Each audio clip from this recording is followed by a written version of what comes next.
बाप और बेटे और रूह कुदस के नाम में आमीन।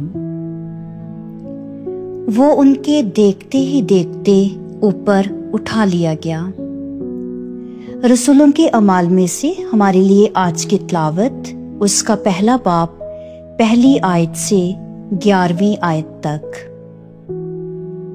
ए ताउफुलस, मैं पहली किताब में वो सब बातें बयान कर चुका हूँ जो यसू करता और सिखाता रहा, शुरू से लेकर उस दिन तक जिसमें वो रूह कुदस से अपने उन रसूलों को जिन्हें उसने चुन लिया था हुक्म देकर ऊपर उठाया गया। उसने बहुत सी दलीलों से उन्हें सबूत दिया था कि दुख सहने के बाद भी वो जिंदा था। चनाचे वो 40 दिन तक उन्हें दिखाई देता और उनसे खुदा की बादशाही की बातें करता रहा और उनके साथ खाना खाते वक्त उन्हें हुक्म दिया कि यरूशलेम से बाहर ना जाओ, बल्कि बाप के उस वादा का इंतजार करो जिसका जिक्र तुम मुझसे सुन चुके हो। क्योंकि यूहन्ना ने तो पानी का बपतिस्मा दिया, मगर तुम थोड़े दिनों के बाद रूह कुदस का बपतिस्मा पाओगे।